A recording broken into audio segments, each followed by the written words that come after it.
The middle class use credit to look rich. The wealthy use credit to multiply wealth. Let me explain. The middle class use credit to consume liabilities, things that cost them money every single month. Cars, boats, jet skis, diamond rings. The list goes on and on. The wealthy use debt to buy assets, things that make them money every single month. Stocks, rental properties, businesses. And then they use that money only once they have a solid base of assets to go and buy liabilities. I am about to teach you a concept that took me several years to fully understand. But first, I'm about to show you how the credit algorithm works so that you can either fix or build credit quickly, as well as some common mistakes that people often make that can skyrocket your credit score. So, there are three different credit bureaus. There's TransUnion, Equifax, and Experian. And we'll just look at Equifax because it looks cool to have an 800 credit score, even though after 750, it doesn't matter that much. So you can see that it's very solid. And the things, so let's see here. The, I'm looking for these. I'm looking for your payment history, utilization, length of credit, and credit mix, and new credit inquiries. I have an ebook titled The Credit Fix Formula. It's, I don't know, like 20, 25 bucks, something like that. And you get it for free with my masterclass, all my ebooks. But I want to show you, here's what I'm looking for. So these same categories are listed out right here, and they all have weighting. So payment history is the most important. Never miss a payment. If you do, it impacts your credit more than anything else. So having 100% payment history is what you need to do. Credit utilization, this is the biggest mistake that I see. So I pay my credit card multiple times per month. The reason is because it allows me to show a low balance of usage, meaning I do spend all of the money that I spend it on credit cards.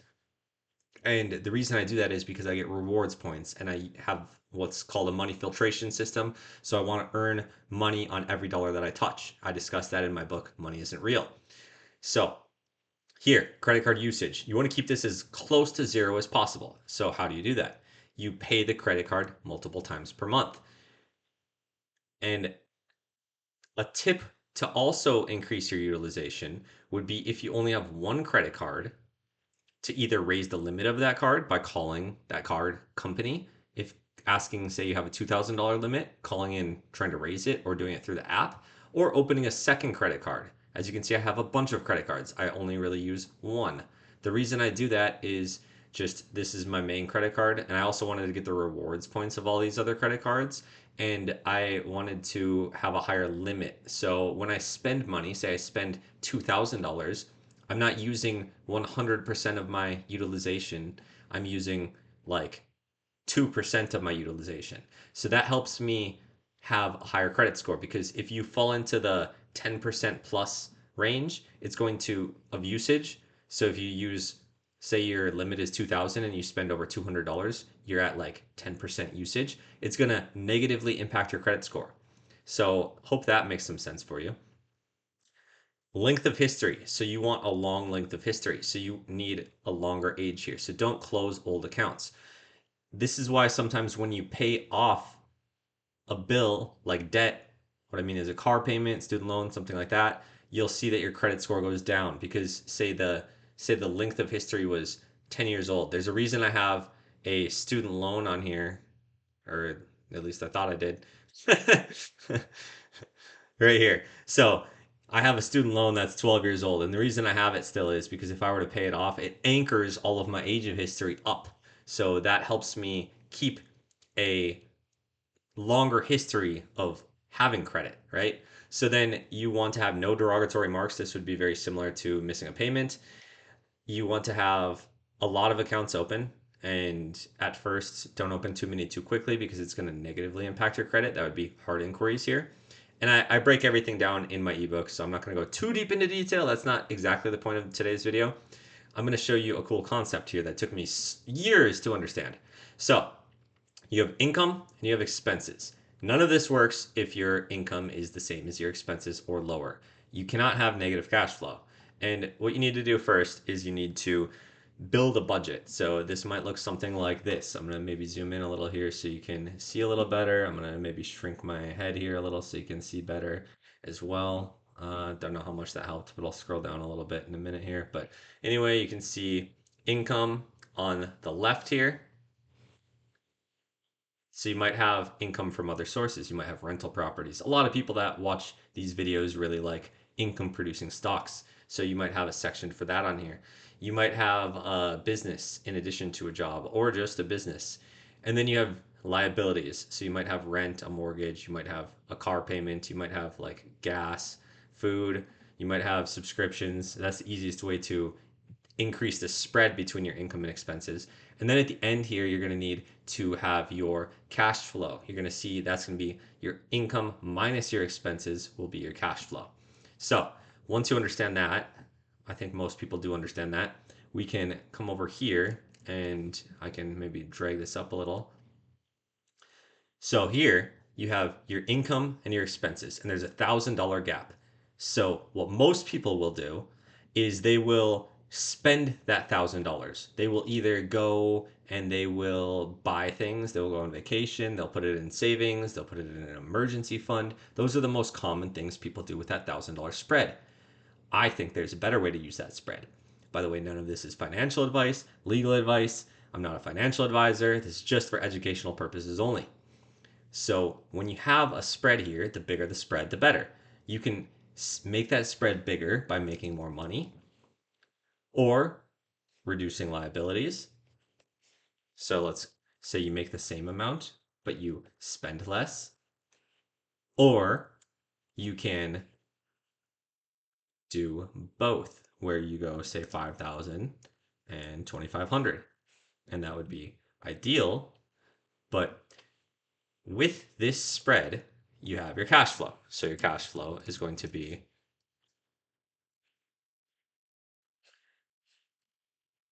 $1,000. The higher your spread, the better, obviously, right?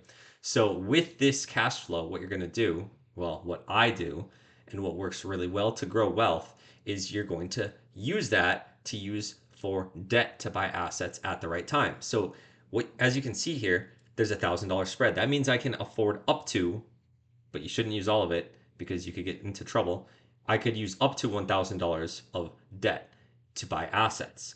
What I mean is I could get a loan for up to $1,000 per month to buy assets. I would never do that because you're getting into trouble if interest rates go up, things like that. But realistically, I could get a loan for like 500 bucks or 250 bucks, right? So I've talked before about there's a quick story would be in 2022, I went and I borrowed money from my paid off car to buy assets. And I, at that time, was starting to understand this concept where, hey, I have a spread here of, say, $1,000 or more. That means that instead of saving $1,000 per month to buy assets, I can get a loan and I can get $18,000 of money immediately and I can use that money to buy assets. And I wouldn't do that when the market's at all-time highs. I talk about this in other videos. I talk about this in my Money Isn't Real ebook. But you don't want to be using debt when the market's at all-time highs and you're buying. You want to do this when you see a significant dip in the market and you have the ability to buy shares at a discount, right? So if you buy at the top and then it goes down and you used debt, you're going to go down faster and faster. And you could get margin called if you use margin. Margin is just it's a loan using your stocks as collateral to back that loan. A HELOC would be a loan using your house as it's like a second mortgage on your house. And if you don't make the payment, they will take your house, right? So these can be very risky. You can lose money, so be very careful. That being said, a HELOC and a margin loan, neither of these, they don't show on credit reports. So that can be very helpful if you maybe don't have great credit or if you maybe just different ways to utilize that without showing it on a credit report if you don't want to show it on a credit report, right? It doesn't impact your score. The credit bureau doesn't even know you have the loan. You're putting up your asset as a piece of collateral that they would take if you either if your stocks go down enough in value, they would take it. If you don't, yeah. So if your stocks would go down enough value, or if you would get too much debt and then they go down in value, it could go it could go very south very fast. So be very careful about that. But that being said, the bigger this spread, so like I said, if you can turn this into like 4,500 or something, that's great. It's always better to raise income than it is to lower expenses. But if you want to lower expenses, you can do that by like getting rid of subscriptions would be an easy way. You could start eating at home more instead of going out to eat as often. As far as increasing income, the easiest way to increase income and to reduce expenses is to get a roommate. That itself can increase cash flow by anywhere from $500 a month to I get like 1250, and it's just very helpful. So you don't spend more of your time to do it. To increase your income, you could work overtime, you could get a second job, you could get a better paying job. I would recommend in your free time that you work on yourself by doing things like reading books. There's a lot of great business books out there. The Wealthy Gardener is a great one. Compound Effect, Rich Dad Poor Dad, Influence by I forget who it's by, but yeah, there's a bunch of great business books, self-development books. This will help you over time develop the skills to make more money, and it will change your mindset and the way you think. So, raising your income, lowering your expenses, and then understanding that this cash flow can be used not to just save every month or to spend every month, but it can be used to afford a payment to access a bunch of capital at once to buy assets. Because the rich get wealthy by buying assets, not by liabilities. You're never going to get rich by saving your way to wealth. You just can't. You earn like such a small interest rate on your savings, and it doesn't work because of inflation and because you don't have compound interest really working in your favor. Assets are the way to get rich. Assets would be stocks, business, real estate. If you want to be a little more on the edgy side, you could do things like Bitcoin, and I would stay away from other cryptocurrencies. For myself, I have rules that I follow. I don't day trade. I don't buy options. I don't buy stocks, or I do buy stocks. I don't buy calls, puts. I don't buy covered calls. I don't do anything that's outside of my realm. Primarily, I buy ETFs. I buy very strong, solid ETFs, and I use leverage the right way, and I have safeguards in place to keep me out of trouble if I were to go south pretty far. I keep a very healthy margin percentage. Right now I'm at 68%. I'm going to get this up even higher. That's what I've been doing lately is I've been paying off my margin so that I can be at a position of safety next time the market goes down. If you got value from this, be sure to like, comment, and subscribe. I am pushing this message out there to show that you don't have to just follow the Dave Ramsey way. There is a better way, and well, better for some people, right? If you are in a position where you have a lot of debt, maybe the Dave Ramsey way is for you. But I don't want to wait until I'm 70 to be rich. I want to be rich at 35, at 40. I want to have a ton of money at this age, and I want to enjoy it on the way. So with my margin, I can enjoy my wealth while I need it too. To give you an idea, and I just made a video pretty recently about the power of interest only loans. If I needed a loan for $25,000 or something, I could give myself a payment of just $107 per month. Keep in mind, this is a variable interest rate. It could go up or down. But this would be a very easy way to be able to enjoy my wealth, right? $25,000 can go a pretty long way, and especially when your payment is only $107 per month. Fed is lowering rates as we speak, but in the future, you have to keep in mind they could go up. It has gone from 2% to 7% just in 1 year in 2022. So always be careful to have a big spread between your income and your expenses. See you next time.